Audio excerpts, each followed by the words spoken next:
Welcome to the Biblical Perspectives for Leadership podcast, where timeless biblical truths meet modern leadership. We are thrilled to have you join us on this journey of exploring how biblical principles can guide us in leading with wisdom, integrity, and purpose. Whether you're leading in the church, your workplace, or your community, this podcast is designed to inspire, challenge, and equip you for the road ahead. Let's dive into today's conversation and discover how Scripture shapes the way we lead. Welcome back to Biblical Perspectives for Leadership. Today, we're embarking on a deep dive into, an incredibly powerful and emotionally charged story from ancient Scripture, a narrative that holds, I think, profound lessons not just for those in leadership positions, but really for navigating the complexities of everyday life. Our source for this deep dive is a fascinating piece of material titled Redemption in the Sack, What Will You Do for Your Brother?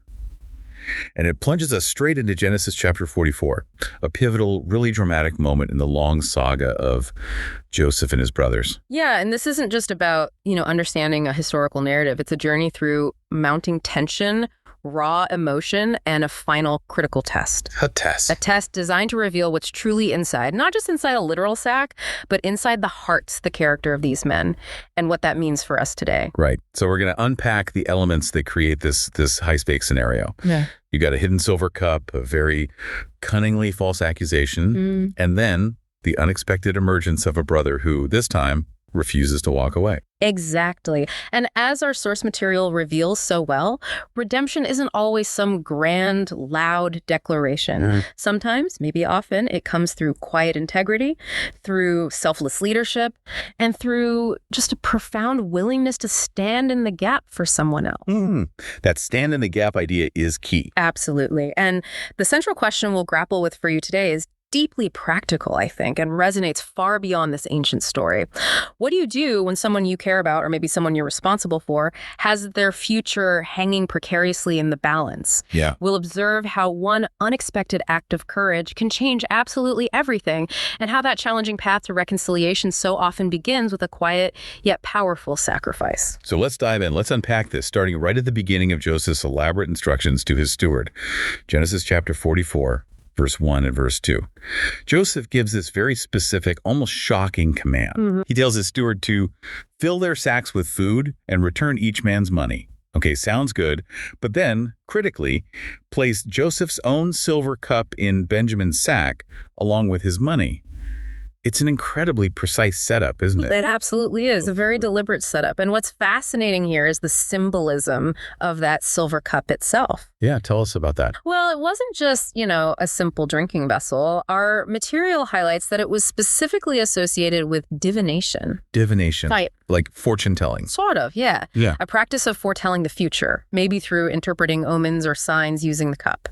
This made it a high-value item, not just for the silver, but for its perceived mystical power and the authority of the person, like Joseph, who used it. Okay, so stealing it is a big deal. A huge deal. It implies deep betrayal, a direct challenge to Joseph's power and insight. So it's a very specific, high-stakes trap designed specifically to test their character, pushing them into a situation where their core values are truly exposed. So, the brothers, completely unaware of this hidden agenda, they think they're safe, innocent, finally heading home. They leave the city early the next morning. That's Genesis chapter 44, verse 3.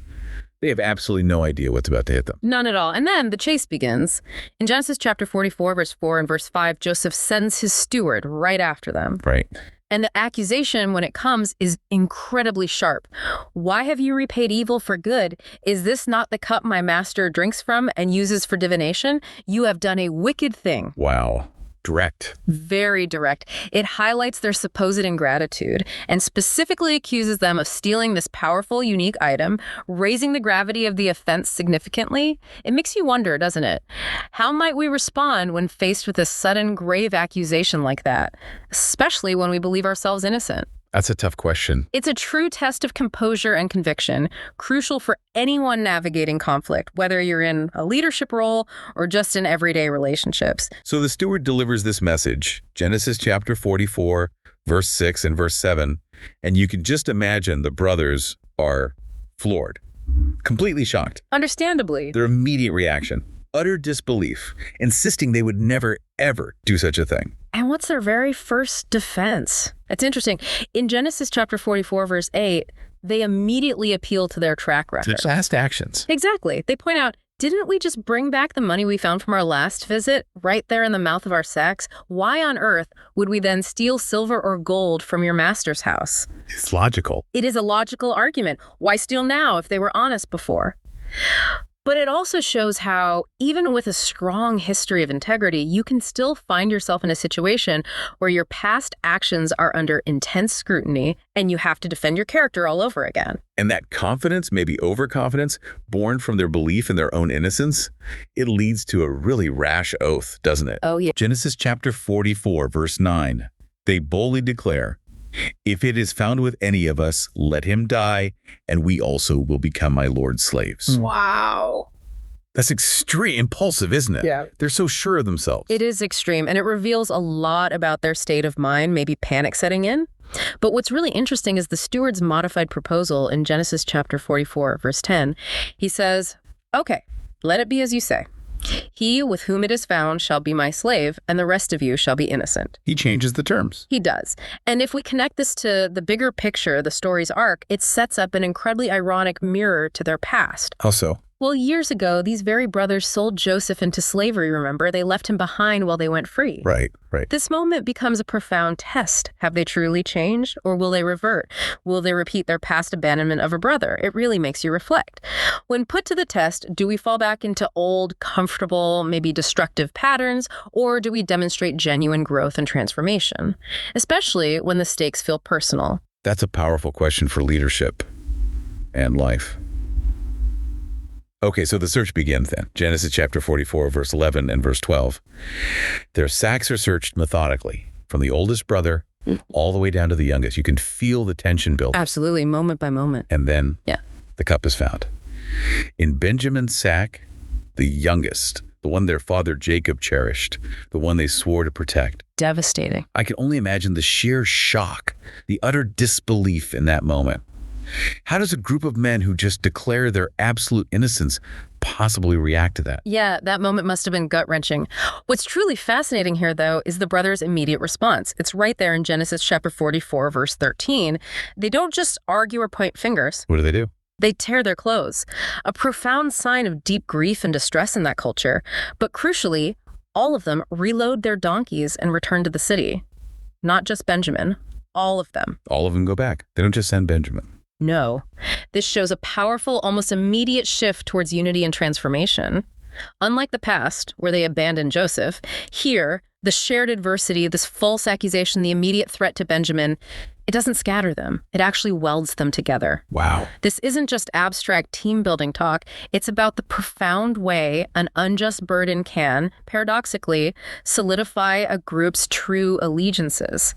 It reveals who truly stands with whom. That's a deep insight for leaders. For leaders, yeah, it shows that sometimes the most profound unity emerges not from shared success, but from shared acute vulnerability. So back in Joseph's house, Genesis chapter 44, verse 14, they fall before him again. Yeah. Our story highlights how this fulfills that earlier dream from Genesis chapter 37, verse 7. Mm-hmm. The bowing sheaves. Right.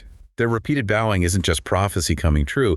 It really demonstrates profound humility, maybe even desperation at this point. And Joseph then asks in Genesis chapter 44, verse 15, "What is this deed that you have done? Do you not know that a man like me can surely practice divination?" It's a loaded question, reinforcing his power and, their supposed guilt. Playing the part. Exactly. And it's at this crucial moment that Judah steps forward. In Genesis chapter 44, verse 16, he doesn't try to excuse them. He offers himself and all the brothers as slaves. All of them. Yes, saying, "What can we say to my Lord? What can we speak? Or how can we clear ourselves? God has found out the iniquity of your servants. Behold, we are my Lord's slaves, both we and he also in whose sack the cup was found." Wow, that's huge for Judah. It's a massive step. It shows a readiness to own the collective fate, demonstrating a significant shift from individual self-preservation, which maybe marked their past, to a deep sense of group accountability. He doesn't blame Benjamin. He accepts the burden for all of them. But Joseph, still testing them, in Genesis chapter 44, verse 17, pushes them even further. He insists on selective justice. Far be it from me that I should do so. The man in whose sack the cup was found, he shall be my slave. But as for you, go up in peace to your father. He's really turning the screws. He's pushing them to their absolute limit, forcing them to make an impossible choice. This is the direct test. No ambiguity now. Will they abandon Benjamin now, just as they abandoned Joseph all those years ago? The ultimate test. It is. And this is the moment for you, our listener, to consider.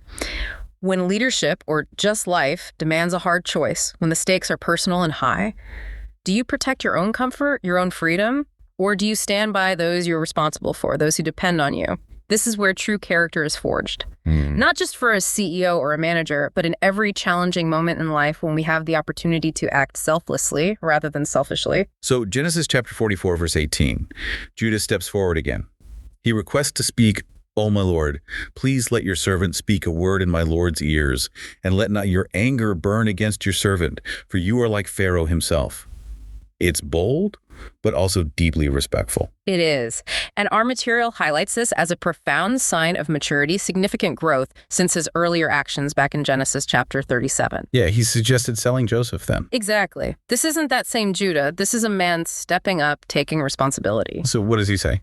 Well, if we connect this to the bigger picture, Judah then recounts the entire family history.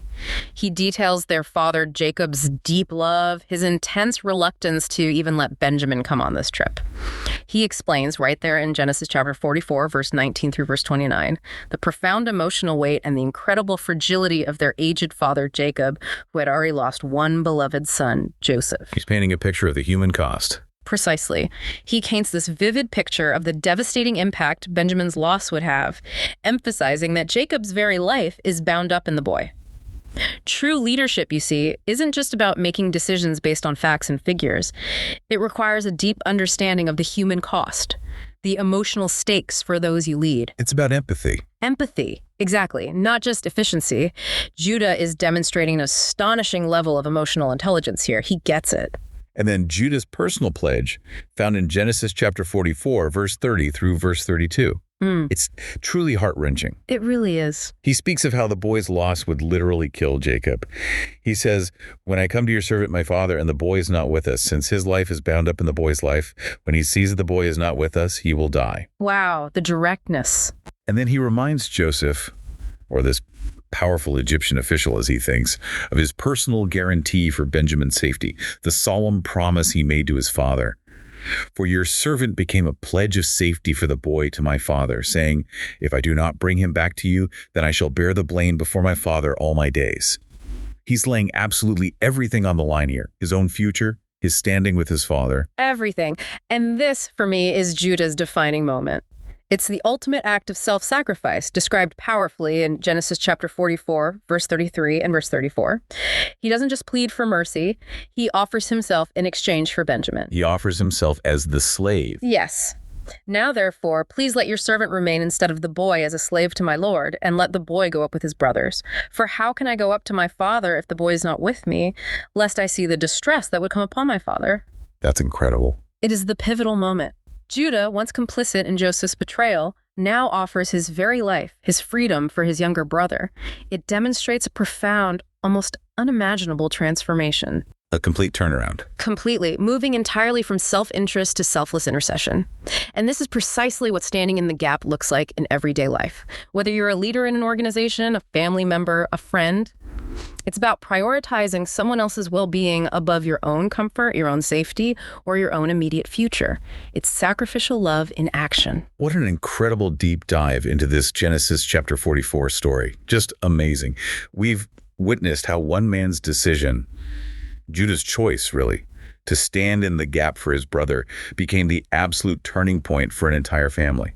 It led to redemption and reconciliation that must have seemed utterly impossible for so long. It really did, and this story offers such powerful, timeless insights into leadership principles, doesn't it? Absolutely. the profound importance of integrity, especially under intense pressure, the often unforeseen cost of impulsive actions like that initial oath, how adversity can truly reveal and maybe even forge true character, and ultimately the transformative power of self-sacrificial leadership. Yeah. It shows us that real, lasting change is indeed possible. Even after significant mistakes and deep-seated betrayals from the past, there's hope there. There is. So for you, our listener, this deep dive into the material leads us to a final, perhaps provocative thought. What will you do for your brother or your sister?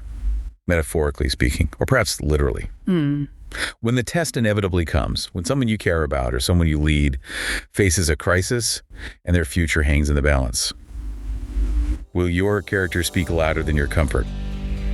Will you choose to stand in that gap?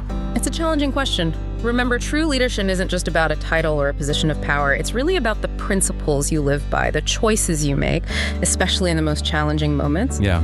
It's about being willing sometimes to make sacrifices for the well-being of others. And that's a principle that applies to every single aspect of our lives, from the boardroom to the living room. Well said. Thank you for joining us for this deep dive. We truly encourage you to reflect on these principles from Judah's story and think about how they might apply in your own life and your own leadership journey. Thank you for joining us on the Biblical Perspectives for Leadership podcast. I hope today's insights have encouraged and equipped you to lead with faith, wisdom, and purpose. Remember, the greatest leader of all time taught us that true leadership is about serving others. If you enjoyed this episode and podcast, be sure to subscribe, share it with others, and leave a review. It helps us reach more people with these transformative truths. Until next time, keep leading with grace and walking in purpose.